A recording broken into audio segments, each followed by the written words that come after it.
बहुत धन्यवाद जुनैद मट्टू जी हमारे साथ जुड़ने के लिए। और एक और बड़ी खबर का इस वक्त हम रुख कर रहे हैं। श्रीनगर में सुरक्षा बलों पर ग्रेनेड से हमला किया गया है। काकापोरा इलाका है जहां पर यह बताया जा रहा है कि सुरक्षा बलों पर हमला किया गया है, ग्रेनेड से यह हमला किया गया है। काकापोरा इलाके में यह हमला हुआ है, यानी कि अभी थोड़ी देर पहले हमने आपको दिखाया कि कैसे गोलगप्पे वाले को मौत के घाट उतार दिया गया, और इस वक्त ये जानकारी मिल रही है कि किस तरीके से इस वक्त निशाना बनाया गया है सुरक्षा बलों को भी। श्रीनगर से बड़ी खबर, बड़ी खबर आ रही है श्रीनगर से। श्वेता सही कह रही हैं आप, ये बड़ी खबर मिल रही है और बड़ी खबर है भी क्योंकि काकापुरा में सुरक्षा बलों पर ग्रेनेड से हमला किया गया है।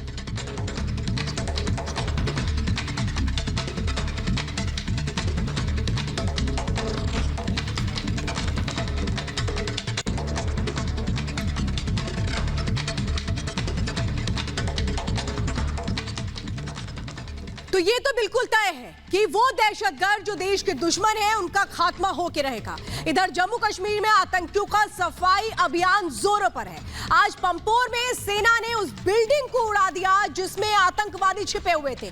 पुंछ में अब भी मुठभेड़ जारी है, देखिए रिपोर्ट।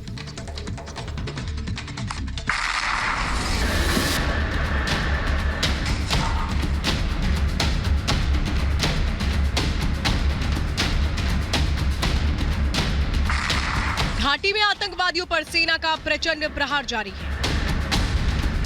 इन दहशतगर्दों का यही इलाज है जो हमारे शूरवीर कर रहे हैं। सेना ने पंपोर में आतंकवादियों के उस ठिकाने को उड़ा दिया जिसमें देश के दुश्मन छिपे हुए थे। सेना के इस हमले में 2 आतंकी मारे गए। सुरक्षा बलों और टेररिस्ट के बीच में यहाँ पर मुठभेड़ चल रही थी जिसमें लश्कर-ए-तैयबा के टॉप कमांडर को सुरक्षा बलों ने मार गिराया है और साथ ही साथ एक और टेररिस्ट को मार गिराया गया। आपको दिखाना चाहूंगी वो लोकेशन जहाँ पर ये ऑपरेशन चल रहा था। मुठभेड़ में आतंकवादी संगठन लश्कर-ए-तैयबा का कमांडर उमर मुश्ताक और उसका एक साथी मारा गया। कश्मीर का आतंकवादी उमर कई आतंकवादी घटनाओं में शामिल था। 2 पुलिसकर्मियों की हत्या में भी उमर का हाथ था। ये दोनों आतंकवादी इसी इमारत में छिपे थे जिसे सुरक्षा बलों ने चारों ओर से घेर लिया था। कई घंटे की मुठभेड़ के बाद भी जब आतंकवादियों को सरेंडर नहीं किया तो सेना ने इमारत को उड़ा दिया।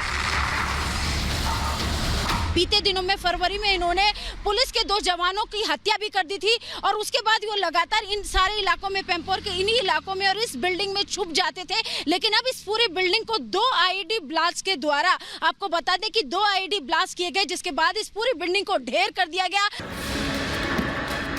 घाटी में आतंकवादियों पर सेना काल बनकर टूटी है। पिछले 9 दिनों में 9 एनकाउंटर हुए जिसमें मां भारती के सपूतों ने 13 आतंकवादियों को जहन्नुम पहुंचाया। आतंकवादियों पर सेना के ताबड़तोड़ प्रहार से दहशतगर्द बौखलाए हुए हैं। 9 दिनों में लश्कर के 8, जैश के 2 और हिजबुल के 3 आतंकी मारे गए हैं। घाटी में सेना ने आतंकवादियों के संपूर्ण सफाई का अभियान चला रखा है। पुंछ के जंगल में सुरक्षा बल लगातार अभियान चला रहे हैं। घाटी को अशांत करने वाले दहशतगर्दों का इंतजार सेना की गोली कर रही है। जो बात से नहीं मानेगा उसका इलाज सिर्फ गोली है। देश के दुश्मनों को हिंदुस्तान कतई बर्दाश्त नहीं कर सकता। अब वो दिन दूर नहीं जब घाटी में आतंकवादियों की सफाई के साथ साथ आतंक के हमदर्दों का भी संपूर्ण इलाज होगा। Bureau report, Republic Bharat.